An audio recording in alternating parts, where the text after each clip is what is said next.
I pledge allegiance to the flag of the United States of America and to the republic for which it stands, one nation, under God, indivisible, with liberty and justice for all.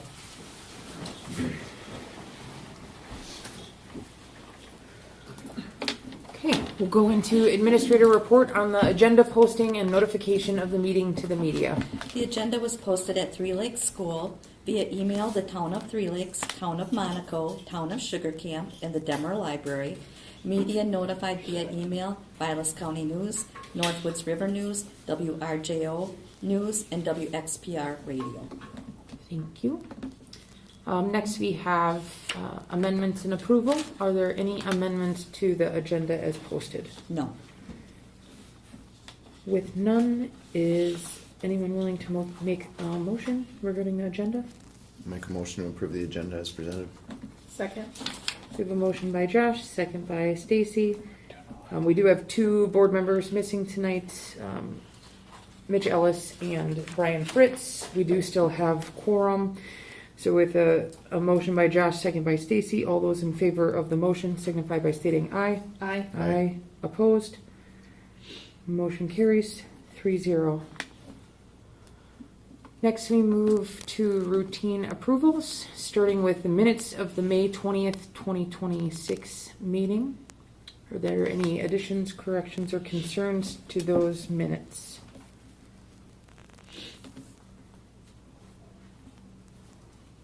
If there are none, is anyone willing to make a motion on the minutes? I'll make a motion to approve the minutes as presented. Second. We have a motion by Stacy, second by Josh. All those in favor of the motion signify by stating aye. Aye. Aye. Opposed? Unheard. Motion carries 3-0. Next, we move into the treasurer's report. In the absence of the treasurer, I will make the motion tonight. I'll make a motion to approve the checks dated May 13th, 2026 through June 10th, 2026 for accounts payable checks number 252600315 through number 252600324. Regular checks number 132379 through 132438, including voided check number 132349. Manual checks number 6170 through 6200, and wire transfers number 202500320 through number 202500355 in the amount of $726,183.01, and ACH payroll checks number 900048597 through 900048890, and regular payroll checks number 59475 through 59488 in the amount of $700,982.57 for a total amount of $1,427,165.58. Second. Motion by Alicia, second by Josh.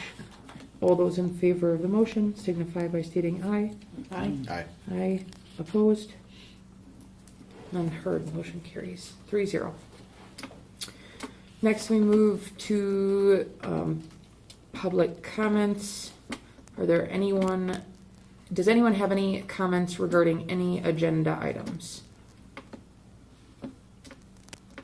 Just FYI for the other board members, we do have a letter that was given here by a gentleman who requested to speak. There was no posted agenda item regarding his content, so he left his letter for review and attendance at the July meeting when the information is agended. That is here for review after the meeting.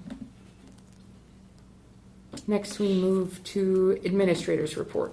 All right, I have a building update from Eric Radke through Nexus. He just wanted to, he shares with us every week, but a couple of the big ones that have been going on is weather has been a bit of a iffy situation, which has made for some delays, but he feels that it hasn't slowed them down terribly.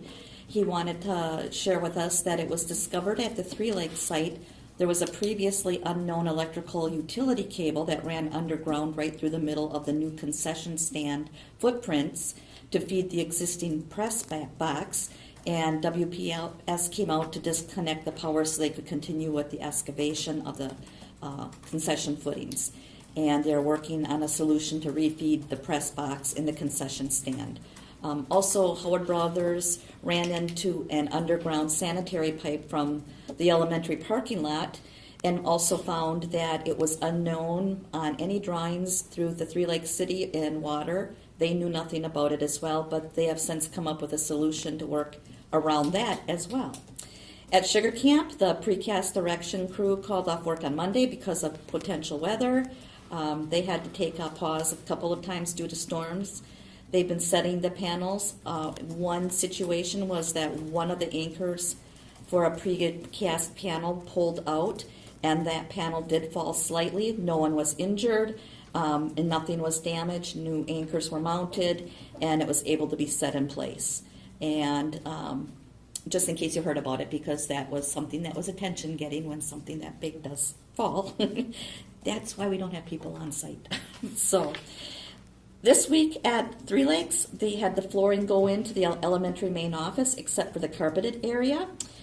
Integrity began demolition of the ceilings and the flooring on the elementary side. Abatement of asbestos is continuing in the small room east of the gym, the spinning room, and the mechanical room. And let's see what else. Their comfort systems, cleaning and flushing out the existing heating system, removed the heated boilers, and began to demo the existing heating units in the classrooms. JW Flooring installed the new tile and grout into the new north end and bathrooms. Howard Brothers began working on running sanitary pipe and water main to the new concession and stand location. And Pitlick and Wick demolished all fencing and asphalt around the track area and installed the new base for the track as they went. They also excavated for the long jump, triple jump, and the concession stand. Jake from Pitlick stated that at one point they had 8 crew members on equipment and 12 dump trucks running nonstop on the track work. So thank you, PW, for the continued efficiency to work around everything. At Sugar Camp, Integrity also has begun the demolition of ceilings throughout the building. They will saw cut through the 4K floor this week and be working on the plumbing. And that is about it for what's happening. What's coming up is continuing with the work with the abatement, continuing to work with the install of the heating pipe, and Howard Brothers will continue running the water main and sanitary to the concession stand. Pitlick and Wick is estimating that the asphalt will go down on the track around early July, and they are also continuing on the athletic parking lot area. Wickman will be pouring the concrete for the long jump and triple jump. They anticipate it being a slow week because of the weather. And at Sugar Camp, it's continuing as has been in place. So a lot happening. If you drive by Sugar Camp, that lot was full today with all kinds of workers and stuff happening. So it's progress. Absolutely. Thank you.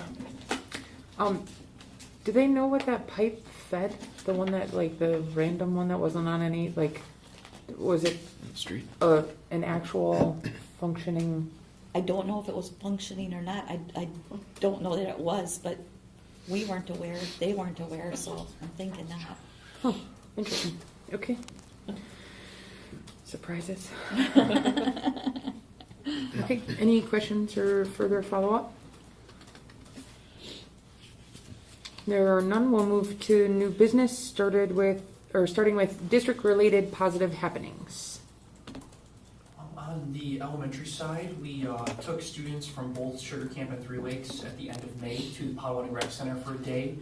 This was to allow a lot of our teachers to pack up their rooms and their spaces. 250 kiddos attended that day. Mr. Volk led a lot of the activities in the morning with our 4K2 students, and it was a absolute blast. If you guys have been to the center, it's a really cool space. So super fun day. We had over 30 parent volunteers there that day to help us out with our para staff. So that was a definite highlight of the end of the year for our students. That was very cool day. On the elementary side, we hosted a life-size whale exhibit. Maybe you guys saw those really cool pictures. This gentleman reached out to us early in the school year and asked to come in. We've never done work with this gentleman before, but he's an educator from the Wausau area. Amazing day. 4K through 8th grade students saw the whale exhibit, and this was hosted. The funding was provided by our Three Lakes PTO for sponsoring, so very much thank you to them. And then lastly, our junior high kiddos, to end the year, spent a day over at Honey Rock, did a morning of team building, rotations, different stations, and then they spent the afternoon doing different various outdoor activities, and then finished their day with our annual junior high dance, which was as awkward as you can imagine for junior hires. So, super great night, super fun theme, and great way to end the year for junior high kids. So. Thank you, Mark. We had discussed months back that there was some angst or concern with teachers and staff in the rush and the move. Do you think that was successful? Do you think that those worries were alleviated just based on the getting the kids out for? I think having that one day was, especially sugar camp, I mean, they had much more work than we do over here, so to have a full day, 7 hours to pack up, it was very much appreciated by staff, and Okay. Definitely helped alleviate a lot of that stress or that angst, especially in the sugar. I can't speak, too much, but talking with Steve, that's what he shared with me. So. Good. I think by that last day, people were pretty well packed up. Good. Okay. Taking on to the Potawatomi Center there, I heard, I don't remember where I heard it from, but got some compliments on the kids and everybody and how well they represented themselves in the school district, and it sounded like it went really well, that they were really impressed with our kids. Yeah, when we went through a couple lost and found items on a single item of trash that their staff had to pick up, which is, incredible. 250 kids. It was pretty amazing. We brought lunches and everything, and kids just did an amazing job throughout the day, thanking staff members at the Potawatomi, and it was I think both Steve and I were very nervous at the scale of it and the number of kids, but it turned out to be a really good day, and a lot of students want to do it every year, but we're not going to obviously do that, but it definitely allowed the staff to do what they need to do that day. That's great. High school-wise, well, this isn't just high school. The first thing I want to talk about, this is district-wide. There's over 100 people that took the invitation that Jen sent out and Ann and Terry promoted for folks to participate for the school district in the 4th of July parade. So it's pretty safe to say that if there's over 100 people signed up, there's going to be a bigger Three Lakes School District presence than there has been in the past, and that's great. It's really good. Yeah. So it'll be exciting. Secondly, the fact that we had a golf team for the first time ever as a team qualified for the state golf meet is pretty cool. I think deserves mention in positive happenings. It was a cool couple of days down there. Not cool as for temperature-wise, but really neat experience for our kids. And a lot of our golf fans and parents made it down there. It's pretty cool. In 6th overall? 6th overall was Okay. where they placed. I told coach and some of the players that were there, like, I think that's where Prentice was last year when they went down, and now this year Prentice was the runner-up, so. That's A lot of young kids on the golf team, and some really good seniors too that we're gonna miss, but, so that was really exciting for anytime you can say first ever for the school, so, that was good. Last but certainly not least, we have our local, Three Lakes High School data in for the ACT results. This is not in the public, we can't yet compare it to other schools because it's not released into the public data. We have our own results, but we can't see what other schools did, so I don't know how we rank this year, but I can tell you our overall composite average was 20.32. I challenged the junior class this year because last year's senior class ticked us up pretty well and got us right back to where we want to be. And so I challenged them to increase the composite average by 0.5. Silly me, they increased it by 1.32. So, really, really good score overall in a composite. That's the best we've had in 7 years.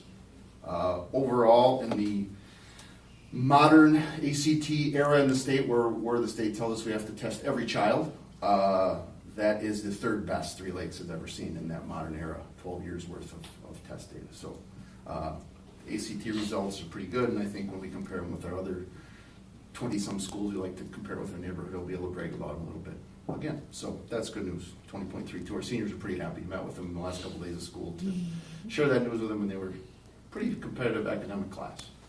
So Awesome. that's good stuff.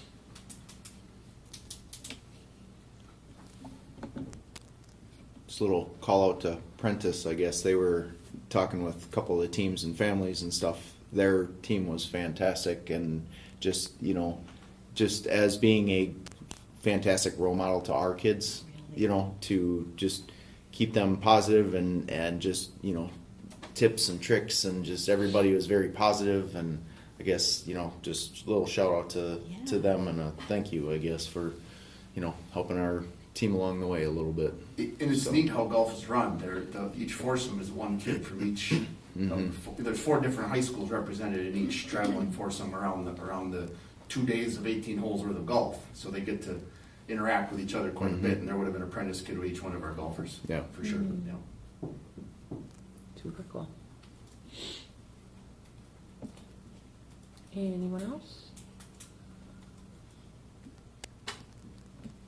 Can't forget about Cassidy playing in the All-star. All-Star game yesterday for the state She softball. would say you So could that was forget. cool. Appreciate everyone. Obviously, the moving parts and pieces and everything that's going out constantly, Jen, on social media and notifying the community, right? It has been really great to see at the end of the school year kind of everyone push together with all the moving parts and pieces in the district and how that looks. And I know it's a lot of information and super stressful. So thanks for getting that information out to our public and continuing to monitor any issues as they arise. All right, we will move into July meeting dates. Okay, our July meeting date is going to be on July 15th. That's going to feel like it comes very quickly because it's about the earliest it can happen in the month. We're scheduled for 6 o'clock in the auditorium because this will be Package Central shortly after the first of the year. This is going to be our staging area. So that is something that we would need a motion on because we are changing the location. Okay. I'll make a motion to move the July 15th, 2026 regular meeting scheduled at 6 p.m. to the auditorium. Sorry. Motion by Stacy, second by Josh. All those in favor of the motion signify by stating aye. Aye. Aye. Opposed? None heard. Motion carries 3-0.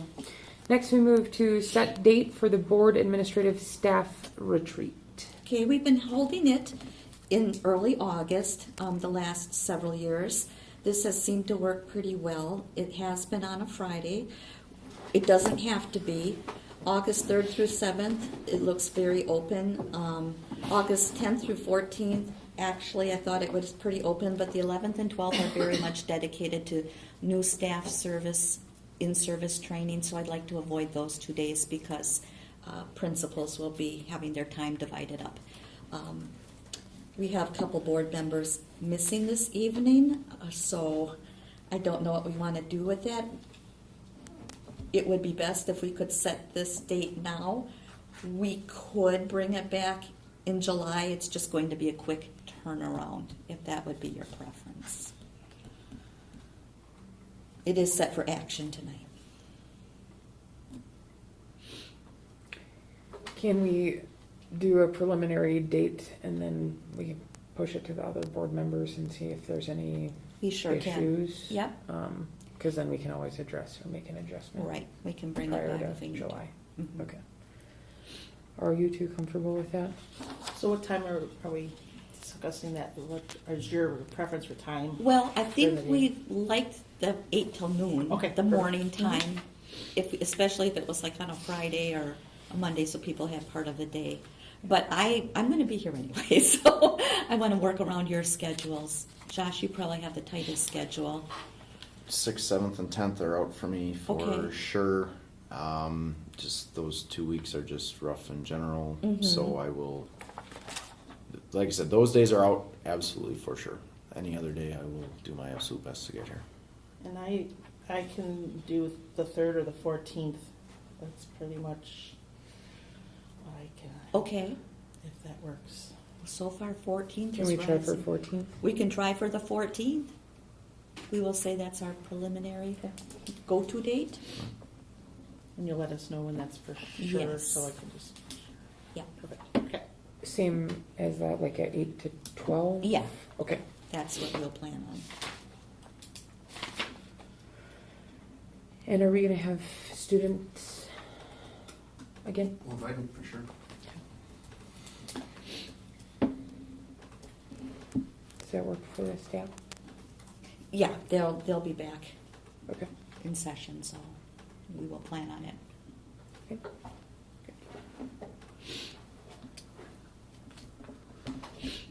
Okay, Motion? yep. I'll make a motion to set the board administration staff retreat tentatively, should we say that? I just said it for, Okay. yep. Staff retreat for Friday, August 14th, from 8 a.m. to noon. Second. Motion by Stacy, second by Josh. All those in favor of the motion signify by stating aye. Aye? Aye. Opposed? Motion carries. Okay, next we move to personnel report.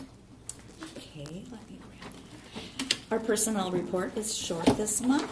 Our hirings are Elizabeth Running as the Three Lakes Elementary 4th grade teacher, and resignation, Janelle Dupuis from Three Lakes Elementary 2nd grade teacher.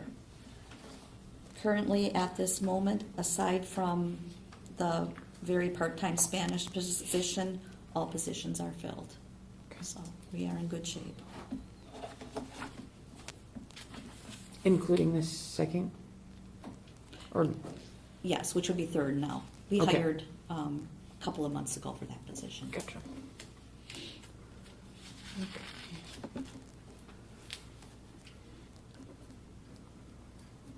Is anyone willing to make a motion on this one? Make a motion to approve the personnel report as presented. Second? Motion by Josh, second by Stacy. All those in favor signify by stating aye. Aye? Aye. Opposed? Motion carries 3-0. Next we move to Three Lakes Veterans Memorial Unveiling. We put this on the agenda because they sent an invitation and it doesn't fit into correspondence elsewhere. I just wanted to make sure that board members knew they were invited, and when it's scheduled, it's on the unveiling on July 2nd. And Three Lakes has several events going on that week of July 1st, 2nd, 3rd, and 4th.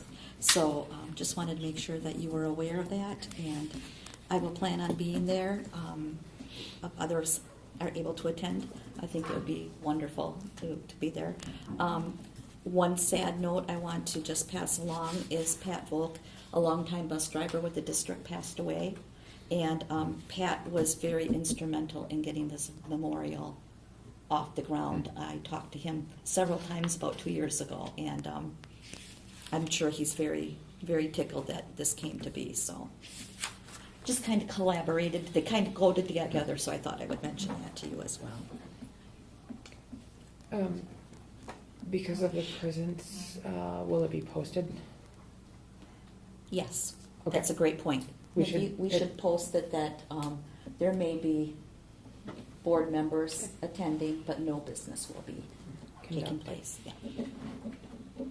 Good catch, because that's an unusual one. Yes. Because I know, I'm not sure if anyone else here is sure yet. I will be there for sure.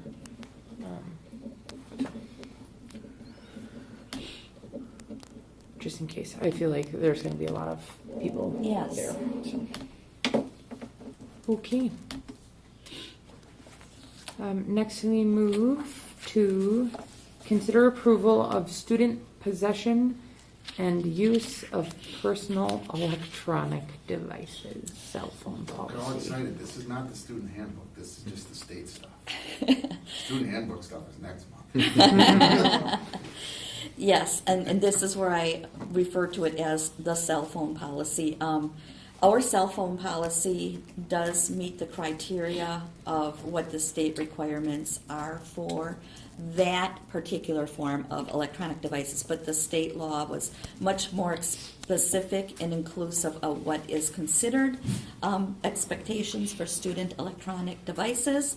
The policy that, in studying it, reviewing it, discussions with Justin, this fits closest to us. It actually gives the most flexibility. It's the least restrictive. Not that I'm saying it's not restrictive, but it also affords the freedom of district administration, namely the principal, to make changes and adaptions as he sees fit.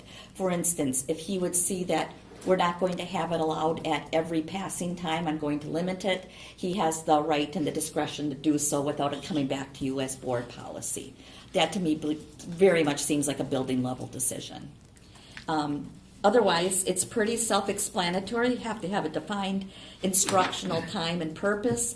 This also outlines the exceptions that are allowed, which always include the students with disabilities, monitoring of medical situations, and if there's a legitimate threat or emergency, then it would be expected that, for instance, if a teacher said, make a call, that would happen. Not that it would necessarily be the device in their room, but it would probably be the teachers or whatever. We're in the what ifs now, but. So this does give us much more discretion. And then there's the definitions of the key terms. So I think you are probably aware, but there's already a lot of pushback statewide with the districts that have gone much more restrictive.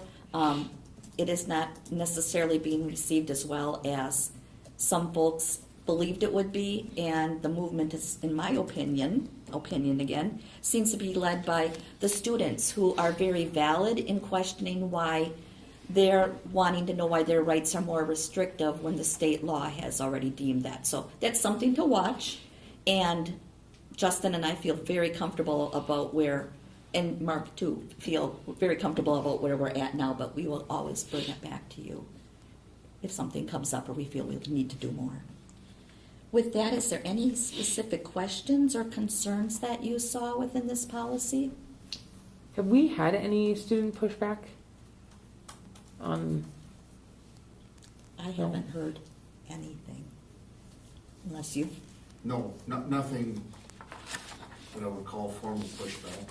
I mean, other than the kid was angry because they have to come and pick up their phone at the end of the day. And they go, yeah, I know the rule, yeah. We didn't have any this year who were third-time offenders. We had a couple of two-time offenders this school year where the parent has to come pick up the phone. But 0 3-time offenders this year. Any impact, anything from parents? Or has everyone just gotten used to that? Yes. We're not as restrictive as other districts. Correct. So, We're probably the I don't want to Least. say lenient, but we are the most lenient because we're not locking it from bell to bell. And that's where some districts have gone. any issues with the staff and discrepancies between classrooms or?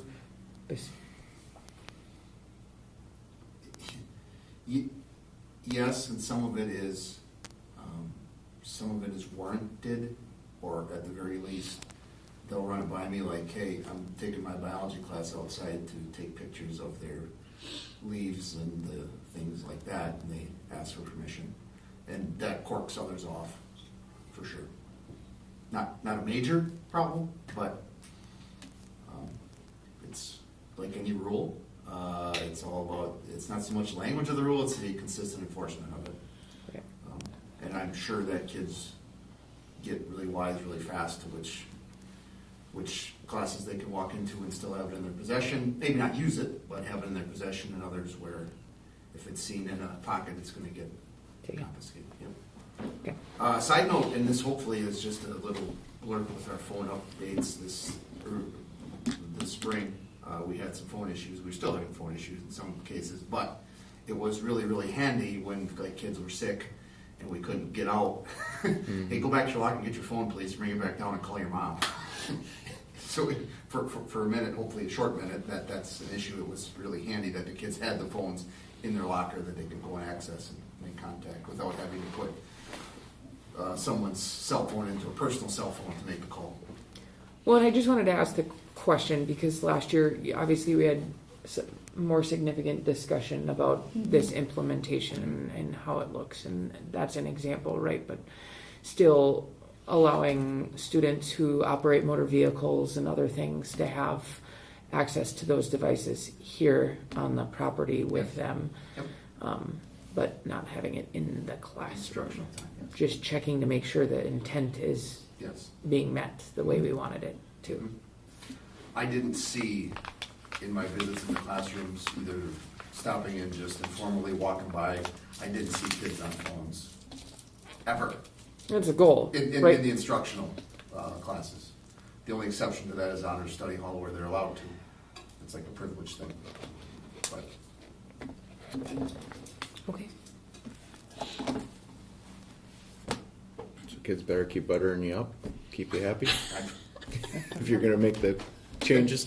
well, no, the flexibility that Terry talks about Yeah. means that next month, if we feel like we should maybe dial it back to say not during passing time, that would be something we present at the student handbook updates, in our annual review of that. That's not something we're gonna decide carte blanche on a Tuesday. Hey, kids, we're taking them away at lunchtime or whatever. That's something that would go through our student handbook process. But this language allows for us to do that if we want.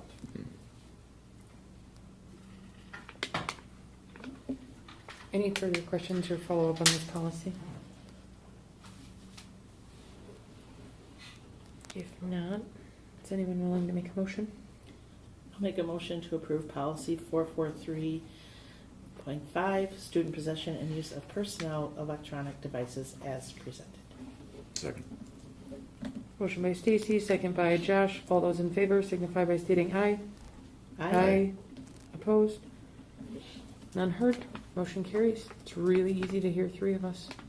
Next, we'll move into consider approval of the use of unmanned aircraft drones policy. Okay, this also came out of state legislation, and it had a rather high priority and fast timeline, looking to have it approved for July 1st, and it was just actually released in the last few months. Many versions of this did come out. Again, studied it very closely in consult with our legal counsel. The policy that has been selected is what gives the school district the most right. What we don't want to do is restrict Jen, for instance, from doing what she needs to do with her publicity, or if we have a student educational system, program that needs this as a support in the system, Justin needs to be able to say, this is for an educational purpose. There's a lot of additional rules with FAA, a whole slew of rules and such, depending on the size of the drone, the time of the drone, etc., that crosses over. But this gives us a great starting point for policy. I feel like it's right within what we are already doing, but it also gives us protections too. For instance, if there is somebody who is trespassing without our knowledge, and you don't want to think about it, but you think about the safety of our kids or possible surveillance for a reason that we aren't aware of. They are required to be making contact with us for permission before something like this would happen. So I feel like this is a really good solid starting point. I wouldn't be surprised if we get more legislation and guidance over the next year or two that might even tweak this a little bit more, but we are solid with this policy.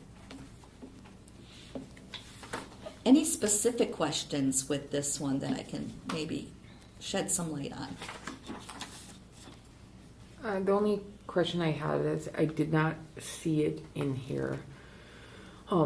But is the same information applicable to all district property? So like school forests? Didn't it read as if it were when students are in session? It reads when there are events happening and students in session. That was, I'm not sure which one you chose, but as I read With through this all one. the options, yeah, they were Yes. like focused on student protecting presence. student privacy Correct. versus protecting property is what the heart of those Okay. policies look like. So they all kind of read, while an event is taking place, while, it could be like us at an event that's not even on our property also, Mhm. right? And it's, Yeah. it's student-based, not property-based necessarily. Well, it's Number personal. one does say, no person may operate a drone over a property either owned by the district or on which a school district is located during periods when relevant school is open. Yeah, so that's So the key it right is, there. yeah, so, 'Cause it's interesting to me, like having flown drones, because with my drone, like I get warnings when I'm in an airport zone, like it's all built into it. That airspace can be controlled over the school is interesting, because that is really, really hard to enforce for one, you know. But, I mean, you have the policy, but that looks like the heart of it anyway, is student protection versus, but I think like if our kids were down at the school forest and Yeah, somebody yeah. wanted to fly a drone, then that would Yeah. apply then because the kids would be Yeah. there, so. because it looks like it's protecting that over property. Like, at first when I was wondering why they were, forcing like a policy on it, almost, I was like, well, is it because you're protecting the actual property in the building and surveillance of the building, but it looks and reads more as if it's People. about student privacy. Mhm.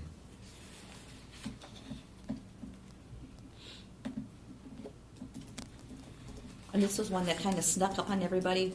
We didn't realize, at least I didn't, or the superintendents that I'm in touch with, that this one was coming. Well, We it did. was added to the school security at the state level as well, because drones are being like with payload and being weaponized and other things, and I think it's just another measure to keep it, like, to restrict the airspace above school as another precautionary measure. Because that's like built into the software of the drones. Yes. The airport restrictions, I wonder if they're gonna start building that into the actual drone flight. The RAS or whatever. It is. They would almost have to. Because it's been a major concern at large sporting, right, like all the Sure. arenas, sports arenas, Sure. domes, those Like things. state parks that falls into there, it's restricted, you Mhm. can't launch or fly in state parks or national parks. So, okay. Any questions or additional comments on this one? Anyone ready for this? I'll make a motion to approve policy 732, use of unmanned aircraft drones as presented. Second. Motion by Josh, second by Stacy. All those in favor of the motion signify by stating aye. Aye. Aye. Opposed? None heard. Motion carries. Next, we move to consider approval of security cameras and electronic monitoring policy. This also came out of the last legislation session, and it had a timeliness factor to it. It is rather important. Again, we're talking about safety and security, and it also pertains to surveillance on buses, which our attorney felt was really important that we have that in place, because we want to have district rights, even if we have private contracts, that the district still has say with what it is and how it's used. I think we're going to be seeing a lot more policies coming with electronics and such, as it seems to be the trend, and rightly so. There's just such a tremendous growth. You'll be seeing other policies that are more localized. This is basically what we have to have in place from the state. Steve will be working on more technology with me as this year comes up. We'll be, kind of curtailing it to fit what we need specifically, but this is the one that we have to have in place now for the start of the school year. Do we require cameras on the buses as part of our contract? Do we supply them with cameras? We do not require it. If they want it, we have reimbursed them. We have paid them for that. Okay. I believe we probably have either 4 or 5 buses now that do have surveillance on them, because it was requested by the bus drivers. It's used very, very, very little. Sure. And is Verkada is the new program? Yes, that's what we'll be going to. So the Verkada system has a boatload of technology that is built into it, which is why we need this policy in place as well, because depending on what we subscribe to as a district, there is facial recognition. Yes, sir. There's absolutely a ton of technology on board. So I think It as is what we have subscribed to. It's pricey, but we looked at, when I say we, I say that lightly. Steve really did a lot of the work. I believe Mark and Justin did some work with him too, but it has the face recognition, it has the auto and the license plate, and you can trace the red car or you can trace the person throughout. It's going to save immense amount of time for Justin or Mark when they have to be looking for something within the school. Far superior to anything that we've had, and we've had pretty good, but not, can't even compare. It also does the visitor check-in. Yes, yes. with the badges and background check and everything immediately. Rhinelanders had this program now for, I think, going on 3 years. It's a really incredible program, and will add a ton of efficiency into research versus our legacy system and getting data. It's really great, but I think it's also important for our community to know the capability, and that it's a function of protection of our students versus of surveillance of our students, because there's a lot of things that happen in the parking lot, in the hallways and the things, and it helps students on the false accusations sometimes as much as it does on the actual accusations. So, but it is the top of the line. So good to know. And that's our information. That's not allowed for. So, I mean, that is our proprietary information, correct? It's our district-owned information.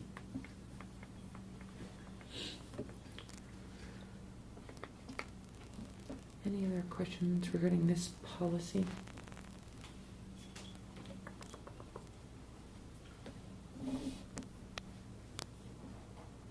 Okay. If there are none, is anyone ready for a motion on this one? I'll make a motion to approve policy 731.3, use of security cameras and electronic monitoring equipment as presented. Second. Motion by Stacy, second by Josh. All those in favor signify by stating aye. Aye. Aye. Aye. Opposed? Unheard. Motion carries. Okay, next we move to I, professional employee handbook revisions and update. Okay, as you know, this has been a very long-going process to do well, and we have worked with Scott Mikish, Nikki, and myself for the most part to get this all up to speed. Hopefully you had a chance to read through it. What I did was include comments as to the reasons why certain things were added or changed, and I will open it up to you, how you would like to go through it. Do you want to go through each change and discuss it? Do you feel comfortable with where it's at and me call out certain things? I will leave that to you. I'm comfortable with it either way. Let's see. Second, any changes you'd like to highlight?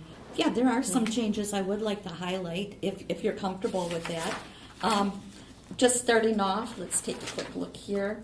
On page 3, as far as, is it looking correctly on your electronic document where it's under section 2, professional responsibilities and expectations? Yes. Okay, Page 3. it's in yellow. I've got highlighted the days. contracted days. That changes a little bit every year, and it's 186, 170. Just calling that out to you because you might say, well, one year it was 187 or 188 or whatever, but we meet within our instructional minutes. This did change a little bit with our change to the start of the school year schedule. Okay, then on page 5, tardiness. Our attorney felt that it was very important to have a clarification for what tardiness actually means by definition, because this is an area that they have found legally people have a lot of variation in what they believe tardiness to be. So that definition has been added. Pretty self-explanatory, but we have it if we need it then. Okay with that one? Added language, if we go to the next page, this was language that we just felt, looking at D, district employees including administrators, may not attempt to delay, modify, or prevent any report of suspected or threatened child abuse or neglect.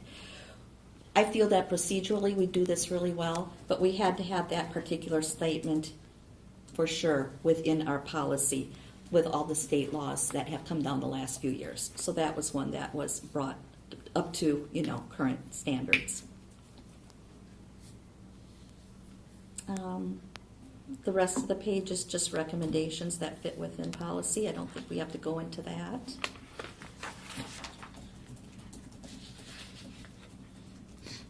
Same with confidentiality on page 7. Just took out some of the old language and replaced it with the new, more updated language.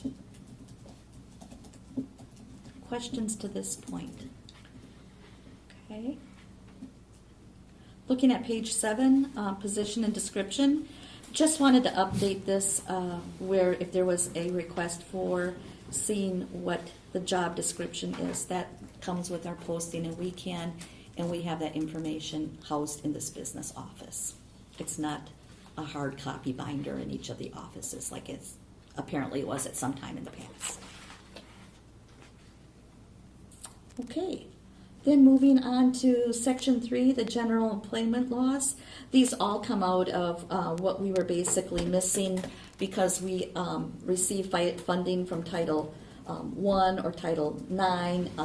It had to bring us into compliance. So that was language that needed to be added. The only weird thing in this language, and I don't know if it's just a me thing, but in number A, where the second line starts, 2 pregnant employees. I think that's supposed to be an and, because otherwise it would reference pregnant employees as having a disability or handicap. Qualified individuals with a disability or handicap to pregnant employees as required by the Pregnant Workers Fairness Act. No, I think it's right. Because it's up to the first comma, the very first line is one group, then to pregnant employees is required by Pregnant Workers and Fairness Act is a second group, and then the third group is and to employees sincerely held religious beliefs to the extent required by law.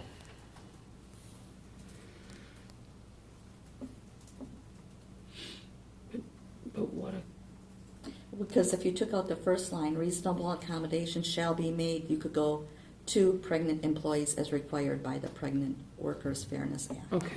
I think Okay. that's what you mean, right, Josh? Mhm. It's Yeah. just 3 different groups. Mm-hmm.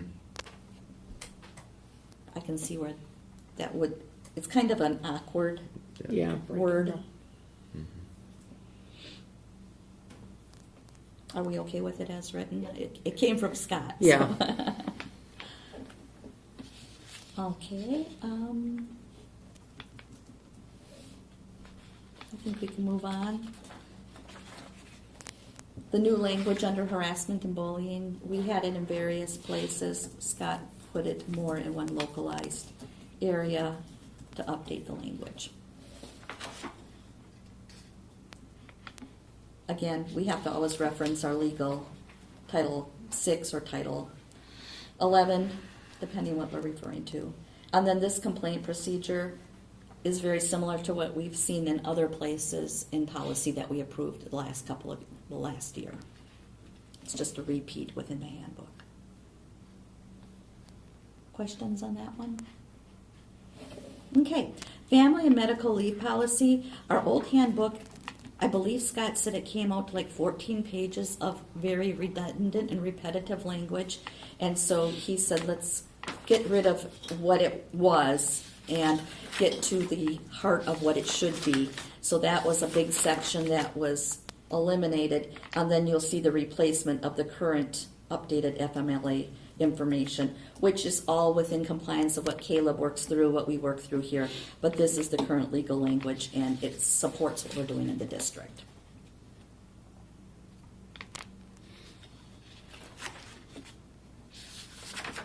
It's a little bit shorter, 3 pages versus how many there was. Okay, let's move on to page 23. where it was gun-free school zone, which was basically our former label for this policy. That has been eliminated, and now it's to weapons prohibition. This is the current correct language through Wisconsin that Scott feels we need to have. It meets our needs on several bases, and I know that, Alicia, you being the legal expert in this one, it probably answers some vagueness that was otherwise out there. We had to add the whistleblower protection more formally because of, he put the comment there, which section of the United States Code requires it to be there.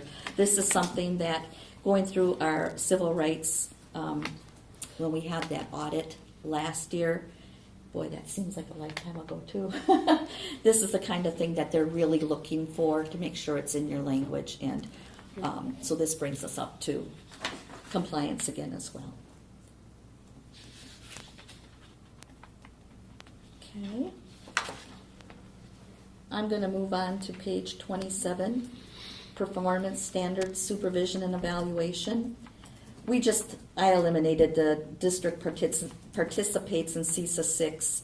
We don't need to say that. What we need to say is that our newly employed teachers and other professional staff, they're evaluated, and this is the time frame. It doesn't matter what the program is. We could choose to go to a different program, and we would reflect it in the professional handbook, but Scott agreed it's unnecessary. And then go to page 29.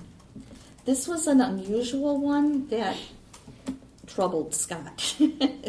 If you note under employee discipline, it formerly said employee discipline does not include oral or written reprimands.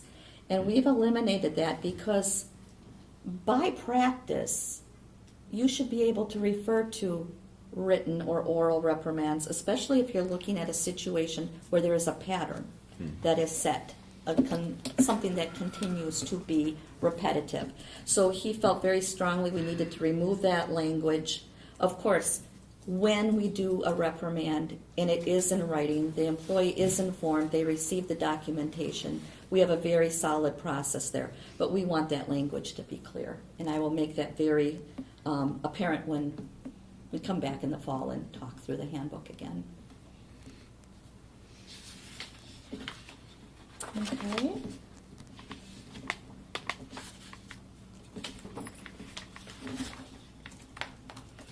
Let's go to page 34. The network internet user responsibilities, just again some additional language that should be there for clarification. The user in whose name the account is issued will be responsible at all times for proper use. Just want to make sure that's very crystal clear in case someone says, well, I let somebody use my account. We wanted that to be very clear and understood. Then looking at electronic communications with students, again, more language that clarifies that it's not just text, emails, phone calls, cell phones. It can include all of these and more. So the lists change frequently nowadays.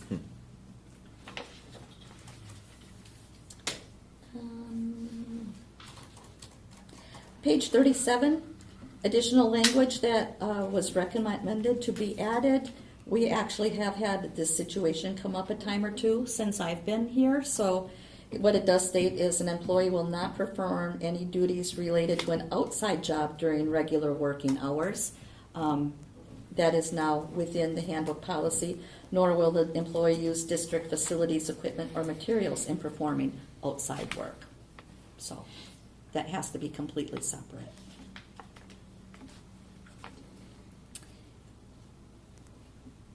Let's see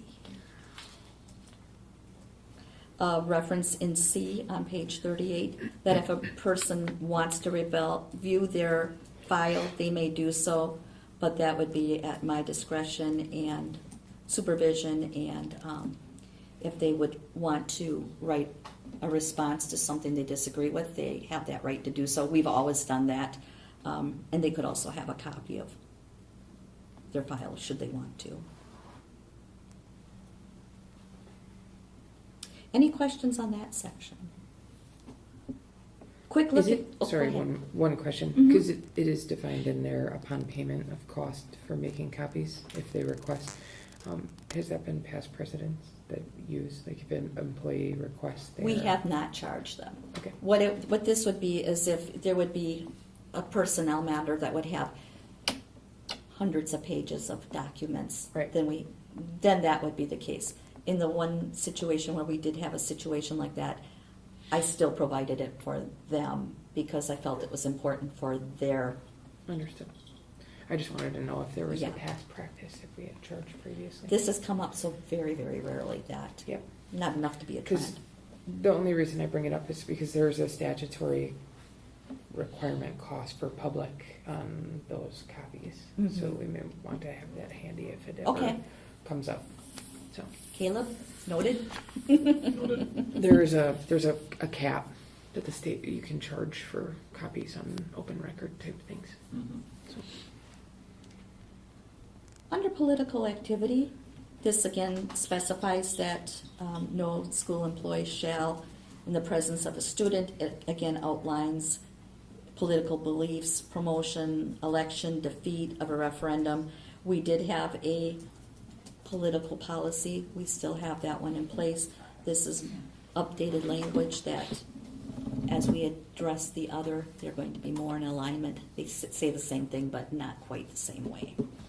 So that's within the handbook.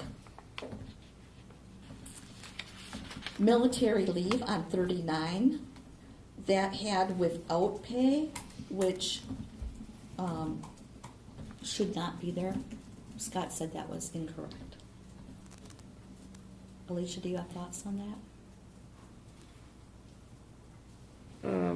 that would be something that would have to be written in policy based on the USERA Act. However, there are some organizations, public organizations, that pay service members. There is no requirement to pay them if they are not providing the service to the district, however. I think we have to do some more on that. Okay.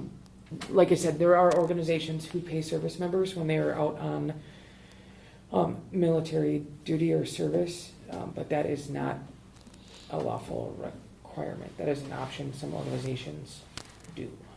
And there's also programs where they maintain their, like if we had a military employee, that their military pay would go to essentially the district, and then the district would pay them out in their normal course of practice so that they would not change or Okay. modify their Sure. basic payment schedule. But This does reference that though, and it says that it could be paid in part or unpaid pursuant to those. So I think this does cover that actually. And it kind of leaves it as TBD to, depending on situation. our option. Yeah. Yeah, whereas this is. Previously it said It's just, unpaid. right, it just said no matter what, it's unpaid. So.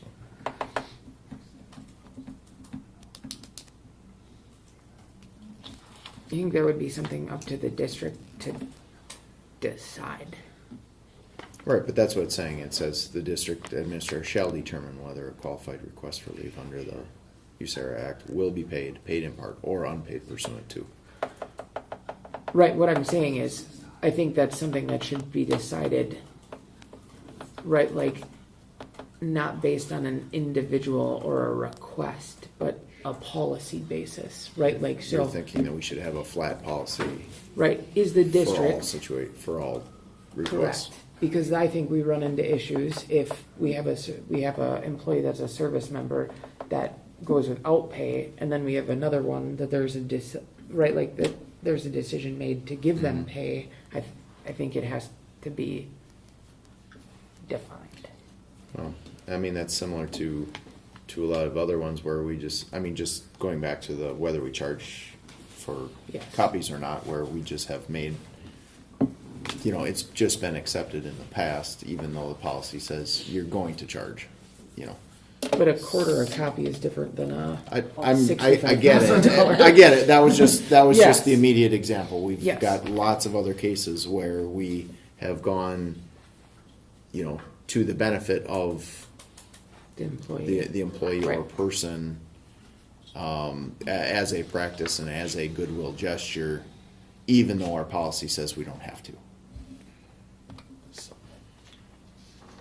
So I mean, this gives us the option to make that call to still do that goodwill, should we provide it. And again, up until the point that it starts getting, which, I mean, I understand that this probably wouldn't be blown out of proportion, but if it starts getting abused, then we have the option to review where we stand.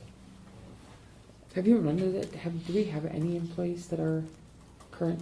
No, Okay. not that has come up. I haven't heard of it either. It might be something that has to be addressed if we do. Mhm. Are we comfortable with the language as it is now? Okay. Bless you. Right. Then we're going to go over to Appendix A.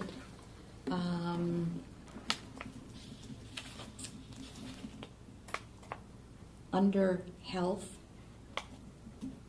B, this is referring to 12-month employees. It did not make that clear. It sounded like all employees, so we have to say full-time employees. That was just added language there. A little point, it hasn't come up, but we wanted to make sure that was clear. Moving on, let's see here, this is all procedural. Looking to Appendix B, 46. This is probably the biggest area of change, and it's changed because it was contradictory in multiple places throughout practice and policy. As you'll note in F, professional staff are required to work an 8-hour day with a duty-free 30-minute lunch. All teachers shall report to their buildings by 8 a.m. and remain at school for the scheduled 8-hour period. Now this is where it got hard to understand. Or until 3:45, or until the buses were gone. The way it was set up, and this is from knowing Steve's historical, it came from old pre-contract language when there was still a union. And that's when it was a 7-hour and 45-minute day, including the lunch. However, a teacher is supposed to be under an 8-hour day with a 30-minute lunch. And it has caused a lot of issues with the simplicity of record keeping, time off, etc. We have moved to the PLC format where we need to have our staff available. We're not trying to do a lot of after-school things, but when things are scheduled, we want to give them the flexibility and the professionalism, but it shouldn't be in the door with kids and out the door with kids. They are on the clock, if you will. I don't want to go to factory model, but their professional responsibilities go beyond the students in the building. We felt it was time, administratively, a lot of discussion was talked about this, to make the change now so the language reflected what practice was. There may be some staff who was not following it to the letter of the expectation. I also don't expect each principal to be watching each staff as to when they're coming and going, but if they're doing an 8-hour day and they are going to be here 7:45 to 3:45, it should be consistent. That also comes back to if there's an administrative meeting called, and these other meetings were outlined in the past, which are occasional, the professional expectation is that you're there. It's for the needs of the students. So this is one we're going to spend some time talking about when staff comes back. I wanted your thoughts on that as well, administratively, from a accountability, from the business office. We feel that this cleans up the language and is in fact much more accurate. But if you're not comfortable with this, say so. And we can modify or we can bring it back.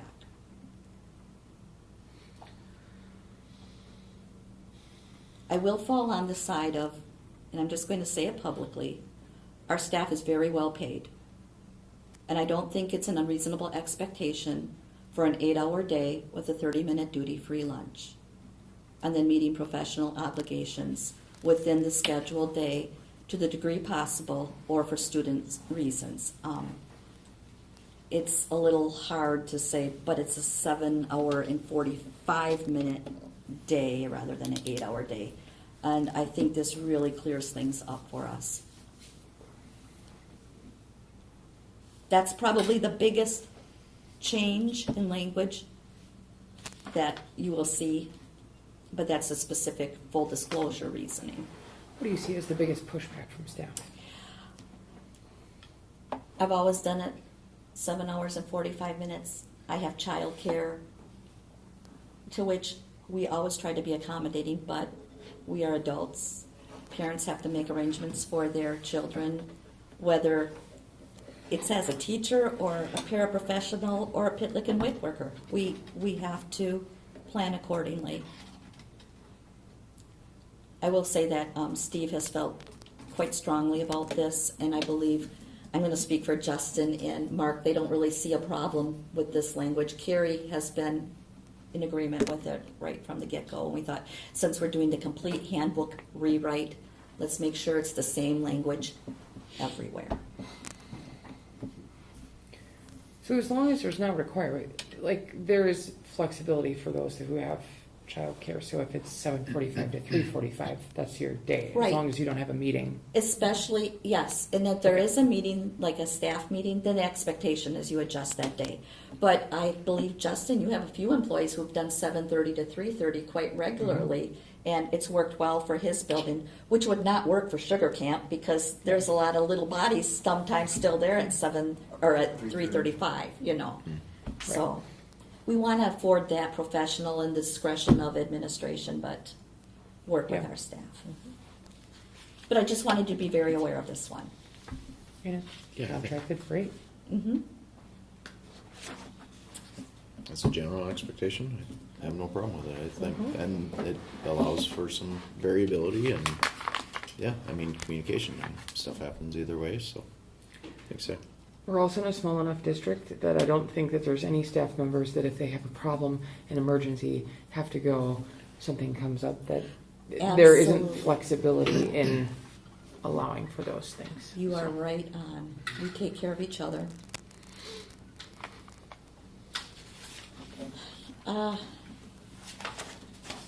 Those are the last of the situations I wanted to call out for you. We did put in Appendix C, the newly revised teacher contract. We no longer have any teachers hired before We do 1989. not. We Okay. do not. I So saw that that had to taken go out. away. So that It's was probably good for them. Yep, good for them. I hope they're sitting on a beach somewhere.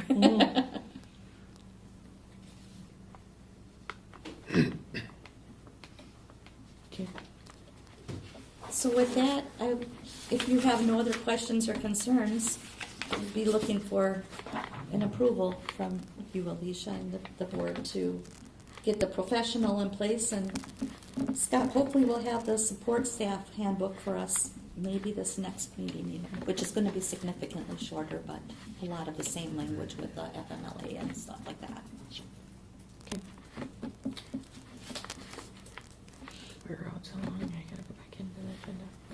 Anyone willing to make a motion on this one?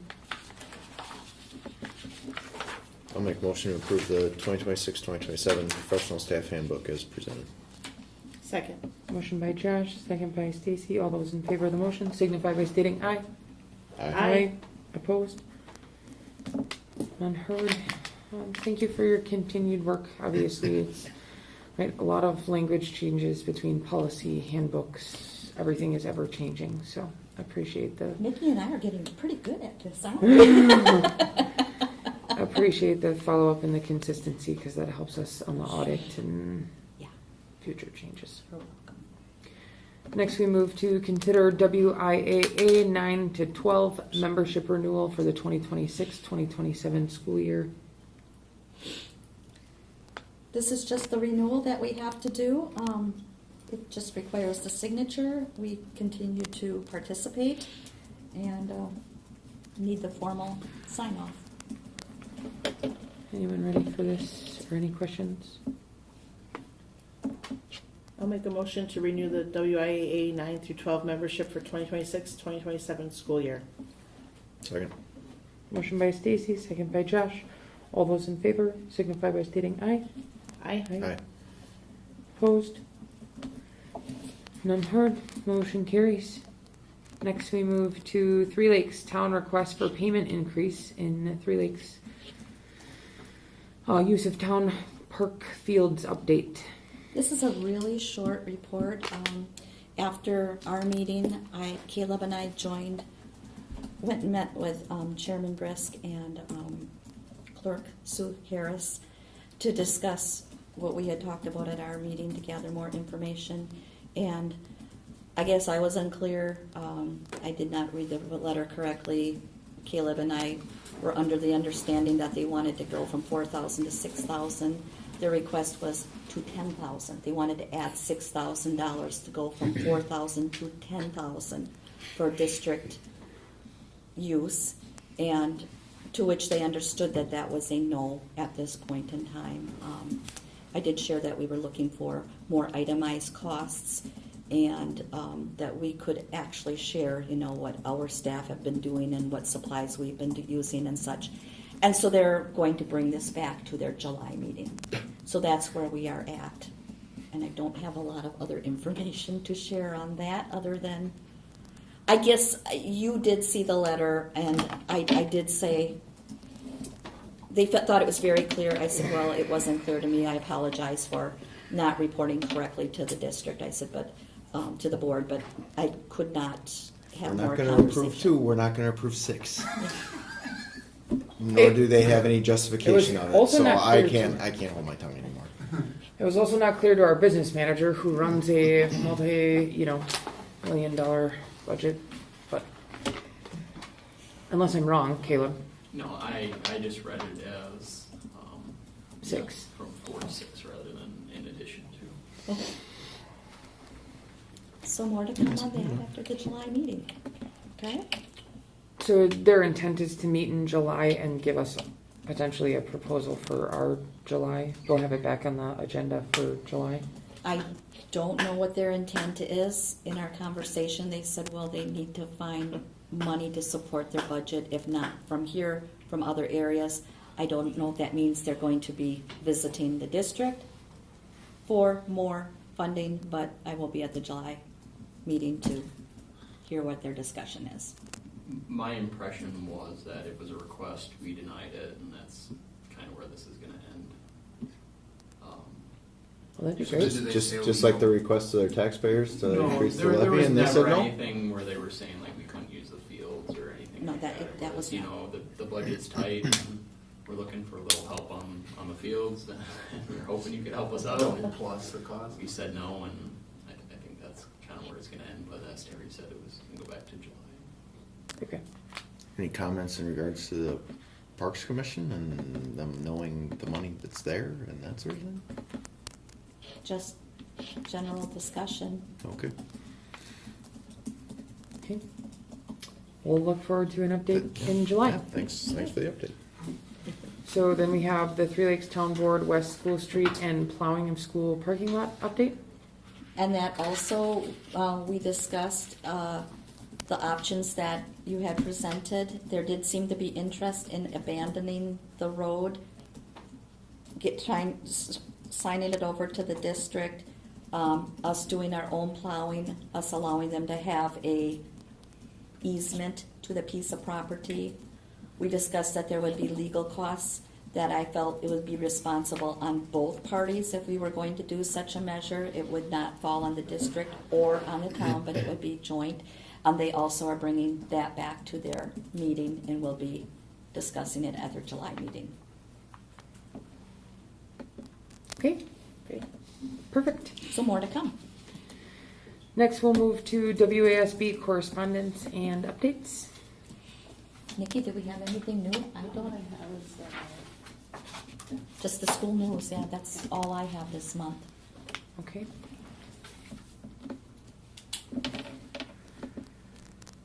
Okay. We will next, is anyone, I'll read and then we can do a motion and an individual vote.